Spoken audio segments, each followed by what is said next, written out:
Bonjour à tous et bienvenue sur les harmoniques de l'amour. On se retrouve aujourd'hui pour la présentation d'un classeur que j'ai depuis peu de temps, que j'ai acheté d'occasion, parce qu'il avait été réalisé par les éditions Fabry, qui ne sont plus du tout en activité. Mais il y a quelques années de ça, les éditions Fabry avaient édité toute une série de jeux de tarot qui étaient édités chez Los Scarabeo. Donc, c'était des jeux comme ceci. Voilà, donc celui-ci, par exemple, a été édité en 2002. Celui-ci aussi. Celui-ci aussi. Donc, visiblement, ça a été fait en 2002. Je n'ai jamais vraiment regardé les dates. Bon, moi, j'avais acheté tous ces jeux-là, en fait, dans un lot de jeux de quelqu'un qui revendait tous ces jeux, qui s'était lancé dans la cartomancie. Il y avait beaucoup de tarot, mais quand même quelques oracles, et qui finalement, la personne, elle m'a dit, finalement, je suis arrivée à rien, j'y arrive pas. Et donc, elle revendait le tout, et moi, j'avais tout acheté en même temps, mais je n'avais pas le classeur. Et donc, ces jeux-là, en fait, pour vous montrer, parce que moi, je les ai eus, ils étaient neufs encore, ils étaient encore sous blister, les cartes étaient encore sous blister. Ils arrivaient comme ceci, on a toutes les cartes, donc la qualité n'est pas mauvaise, mais c'est pas non plus une qualité exceptionnelle. C'est assez fin. Et il y a dans la boîte, il n'y a pas le livret qu'il y avait chez Los Scarabeo. Il y a seulement un tout petit feuillet comme ceci qui explique un petit peu, on va dire, l'origine du jeu. Et il y avait, ça arrivait, vous savez, c'est les collections que vous pouvez acheter, je crois que c'est tous les mois ou cette fréquence, ce genre de fréquence-là, arrivait avec des feuillets explicatifs et vous aviez le classeur pour les ranger dedans. Et donc moi, ça faisait déjà un bon moment que j'avais... Bon, il y a tout qui tombe parce que le classeur, il est très grand. Et donc, j'ai changé l'angle de ma caméra. Et donc, quand j'ouvre le classeur, en fait, ça accroche. Je vais faire un peu de place. Voilà, ça ira mieux comme ça. Bon, donc je disais, moi, je n'avais pas ça. Je ne sais pas ce que la dame m'en avait fait. Peut-être qu'elle ne l'avait pas gardé ou... je ne sais pas. Et en fait, quand j'ai vraiment été acheter le lot de jeux. J'avais vu une photo. Il n'y avait même pas la photo de tous les jeux quand j'ai été acheter. Mais vu le prix où elle le vendait, c'était impossible de faire une mauvaise affaire. Surtout que je suis allée la chercher en personne. Et j'ai bien vu que les jeux étaient tout à fait en état. Parce qu'elle m'a quand même ouvert la valisette devant moi avant que je ne reparte avec. Mais moi, je ne savais pas, je ne connaissais pas cette collection-là. Je ne connaissais rien, en fait, quand je l'ai acheté. C'est revenu chez moi que j'ai commencé à découvrir tout ça. Et donc, j'ai appris qu'il y avait des feuillets qui venaient avec. Et il y a quelques semaines de ça, j'ai vu passer ce classeur sur Vinted. Et je me suis évidemment empressée de l'acheter. Et donc, Offlan, si tu passes par là, je vais essayer de te taguer en espérant que ça fonctionne. C'est le fameux classeur. Et je voulais vous le montrer parce que si vous avez l'occasion... Bon, décidément, j'ai toujours un chat dans la gorge quand je tourne des vidéos pour le moment. Si vous avez l'occasion de le trouver d'occasion... Oh, bien. Occasion. C'est quand même intéressant. Donc, je ne savais pas du tout ce qu'il y avait dedans en l'achetant. Et je pensais que c'était plutôt les petits livrets que normalement on trouve dans ces jeux-là. Puisque ces jeux-là, quand vous l'achetez, l'édition vraiment faite par Los Scarabeo, vous avez toujours un petit livret multilag. Et moi, je m'étais dit, bon, bah, ils ont dû faire le petit livret en français.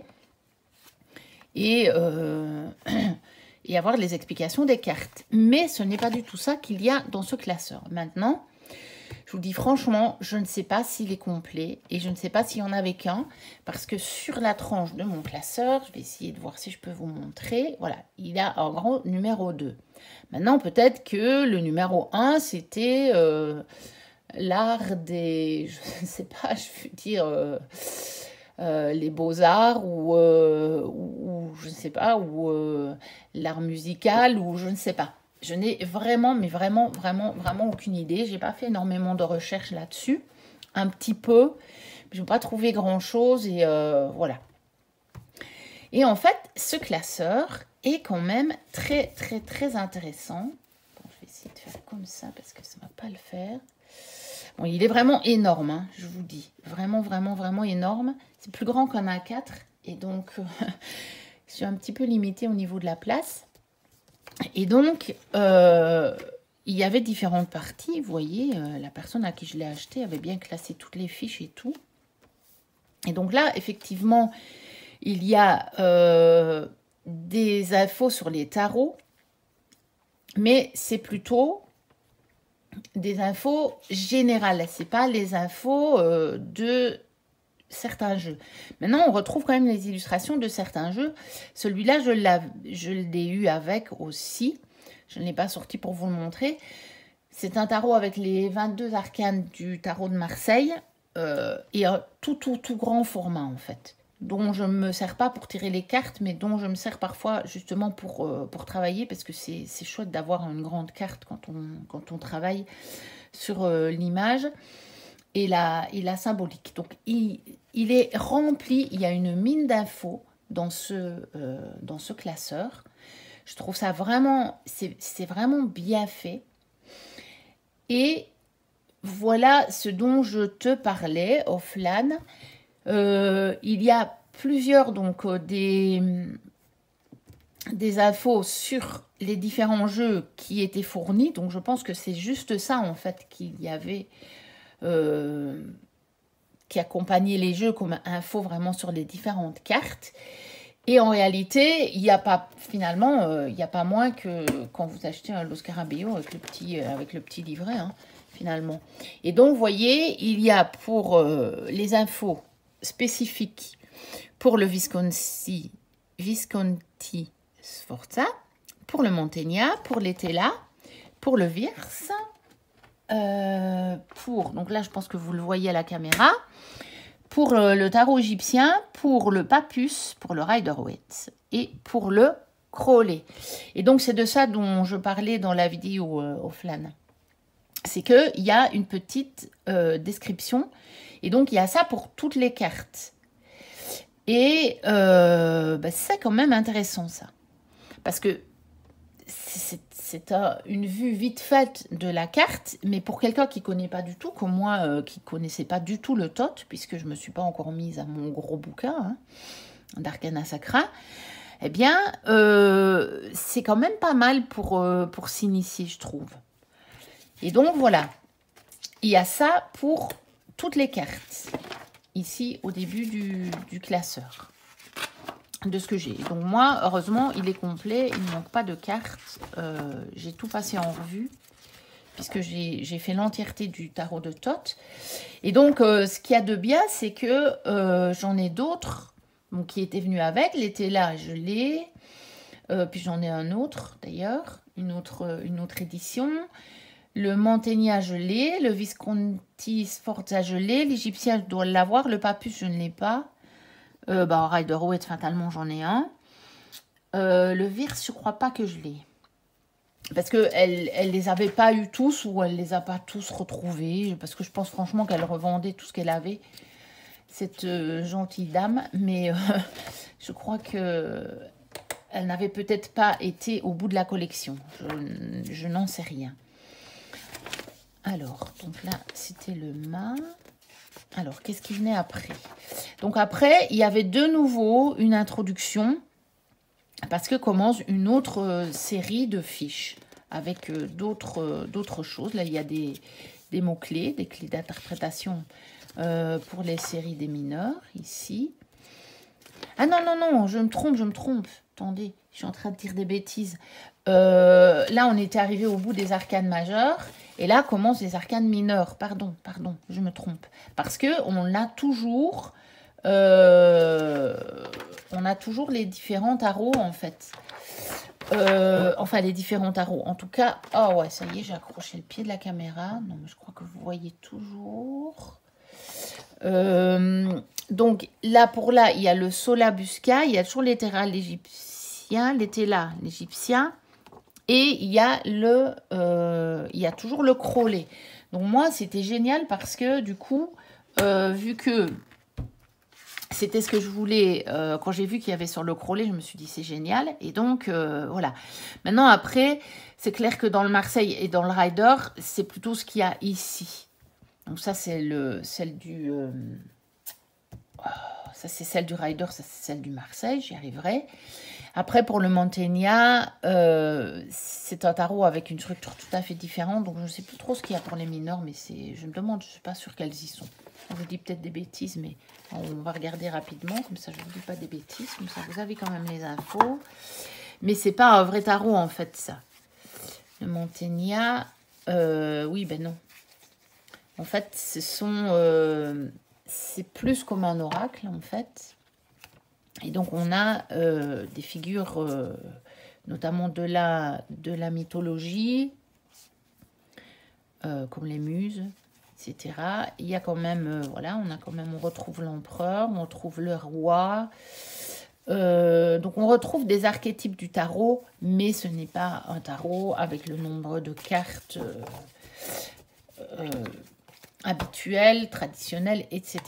Donc, c'est logique qu'on ne le retrouve pas dans les arcanes mineurs. Voilà. Donc, là, il y a donc ça pour tous les tarots, pour toutes les arcanes mineures. Tous les arcanes mineurs. Donc, on y est. Donc, ça fait beaucoup, hein, parce que les 78 cartes, les 78 cartes sont passées en revue. Ensuite, qu'est-ce qu'on a d'autre ? Alors, après, on a les autres dimensions du tarot. Et là, en fait, dans les chapitres qui suivent, par exemple, ici, on va avoir les références alchimiques et astrologiques qui peuvent figurer dans les différents tarots. Donc, ce n'est pas dans tous les tarots, mais dans différents tarots. Et je suppose que c'était en rapport aussi avec les tarots qu'ils ont édités. Et notamment, celui-ci qui est le tarot cosmique que eux avaient appelé, parce que j'ai l'édition, je l'avais dans ma fameuse valisette, mais j'en ai racheté une autre, parce que justement, il n'y avait pas le petit livret. Ça s'appelait le tarot de l'initié chez eux. Non, c'est pas celui-là. Je vais vous montrer l'édition que j'ai rachetée et dont je me sers. Voilà, c'est le tarot cosmique. Parce que du coup, j'ai quand même le petit livret, parce que là-dedans, j'ai bien fait, parce que là-dedans, en fait, ça n'y figure pas.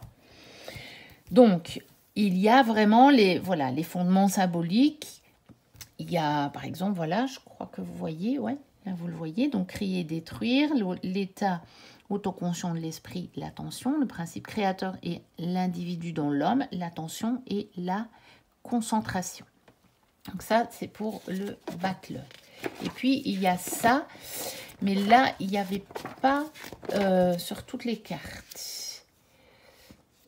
Donc, je n'ai que jusqu'au pendu. Alors, est-ce que le reste manque ou est-ce qu'il n'y a que ça qui a été édité? Je ne sais pas. Je ne peux pas vous dire. Je n'en sais absolument rien.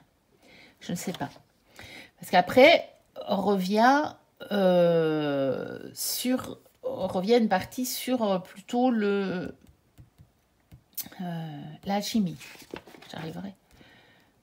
Parce que là, il y a, donc vous voyez, là, il y a autre dimension méditation, puis ici, c'est autre dimension alchimie. Donc là, ce sont les éléments alchimiques. Et donc, est représentée une édition du tarot de Marseille, là. Et ce qui me fait penser que peut-être j'ai tout, c'est que ça s'arrête aussi au pendu. Ou alors, c'est que, justement, cette dame s'est arrêtée à chaque fois quand il y avait la collection, quand c'est arrivé pour le pendu. Je ne peux pas vous dire, je ne sais pas comment les fiches étaient jumelées au jeu en fait. Je n'ai aucune idée. Alors, autre dimension, astrologie. Et donc voilà, et là sont utilisées, et ça je ne l'ai pas encore lu offline, les cartes du tarot de Crowley. Voilà, et ça va encore une fois jusqu'au pendu en fait. Vous voyez, vous avez la force et puis le pendu. Ensuite, il y a toujours cours de tarot. Et il y a de nouveau des infos sur le tarot. Tiens, j'ai une fiche qui se défait. Et là arrivent des tas de tirages avec des informations. Le déroulement du tirage, la lecture des cartes. Ouais, vous ne voyez pas la page de gauche, mais je vais peut-être essayer de... Je vais voir ce que je peux faire pour vous montrer. Mais ce classeur est absolument énorme. Voilà. Vous voyez quand même un peu mieux. Vous ne voyez pas toute la page, mais vous avez plus une idée du contenu du classeur. Donc, il y a le déroulement du tirage. Je ne sais pas si je peux encore vous changer un petit peu l'angle, mais bon, je ne mets pas trop chipoter au pied parce que sinon, il va tomber. Voilà. La lecture des cartes. Là, on a le tirage triple, par exemple, déroulement du tirage, la lecture des cartes. Donc, pour chaque tirage, c'est présenté comme ça. Le tirage en zodiaque. De nouveau, déroulement du tirage, lecture des cartes. Alors ici, qu'est-ce qu'on a? Je ne sais même plus. Ah oui, ça, c'est un exemple de lecture de tirage. Le tirage en éventail. Déroulement du tirage, la lecture des cartes, voilà. C'est chaque fois, c'est l'exemple du tirage. C'est parce que l'autre, il était plus long, donc je me dis, tiens, il y a des choses en plus, mais non. Le tirage en croix celtique et le tirage en fer à cheval. L'étoile de David. J'ai pas encore eu le temps de les tester. Après, il y en a, bon, c'est classique, la croix celtique, etc. Mais je voudrais quand même lire ce qu'ils en disent et voir, parce que c'est vraiment très complet et bien fait. Le tirage dit des planètes, donc ça je ne connais pas. L'étoile de David non plus. Le tirage au miroir, je ne pense pas le connaître non plus. Ou alors il porte un autre nom. Le tirage hebdomadaire, ça j'ai déjà vu, mais je ne sais pas comment il est pris celui-là. La méthode gitane. En 3 cartes, ça ne me dit rien. La croix magique, je ne sais pas trop non plus. Bon, il faut de la place, hein. Je ne sais pas si je pourrais jamais le faire. Il faut se mettre par terre. Le tirage en pyramide. Le tirage de l'année. Les 5 éléments. Alors après arrive le tarot dans son contexte. Donc ça, bah oui, il y a quand même toujours des tirages après. Donc la méthode sûre. Je crois que j'essaye ça. Alors, il y a sur le tarot et la cabale. Donc, j'ai l'intention de tout lire. Hein, parce que j'aimerais bien de voir tout ce qui se rapporte au tarot, en fait. D'apprendre tout ce qui se rapporte au tarot. Et donc, visiblement, ici, à chaque fois, en fait, une orientation du tarot et puis un tirage qui est en lien avec, ici on a le tirage de l'arbre de vie, donc en lien avec la cabale. Ensuite, la méthode de l'empereur, le tarot et l'astrologie, le jeu secret, donc je pense que c'est peut-être en rapport avec l'astrologie, justement. Je n'ai pas... c'est sur les différents mois de l'année, mais en fait par 2 mois, apparemment. Les 7 triades, le tirage direct. Ensuite, on a sur l'ésotérisme et le tarot. Et donc là, on a aussi apparemment un tirage. Des fois, j'ai l'impression qu'il manque des pages, et pourtant non, parce que j'ai bien la 104, et puis là, j'ai bien la 105. Donc, non. La croix de Saint-André. Donc, toujours l'ésotérisme et le tarot. Et puis là, on a le mandala, le temple mineur, le tirage global, le tirage de l'initié. Donc ça, je me demande si c'était pas en lien avec le fameux tarot de l'initié. On pourrait vous dire, parce que pourtant, c'est un tarot de Marseille qui est représenté pour la lecture. Et même seconde phase de lecture. Le tirage de Ram. La bonne aventure. Les 3 croix. Donc c'est vraiment un véritable trésor pour les tirages, celui-là. L'oracle de Papus. Donc toujours, on est toujours dans l'ésotérisme et tarot. Donc là, il y a de nouveau une représentation du Crowley. Hein, puis là aussi. Ouais, voilà, je sais pas, le tirage, l'élément feu. Alors, je vous dis, j'ai pas encore eu le temps de le lire. Hein. La croix gitane, j'ai juste eu le temps de le parcourir et de voir ce qu'il contenait. Et j'ai quand même lu tout ce qui concernait les cartes du Crowley. J'ai tout lu. Ésotérisme et tarot. Les perles d'Isis comme tirage. Les 3 piliers. Le tarot et la santé. Donc là, ça parle notamment des chakras. Donc c'est intéressant, je trouve, parce que pour moi, la santé passe par l'énergie vitale en tout premier lieu. Et là, je vois que c'est le tarot zen qui a été utilisé. Je ne sais pas s'il a été... je vous la mets comme ça. Je ne sais pas s'il avait été édité dans les tarots que je vous ai montrés avant, chez Fabry. Alors, de la théorie à la pratique, les clés du succès. De l'amour et du bonheur. Alors, toujours le tarot et la santé.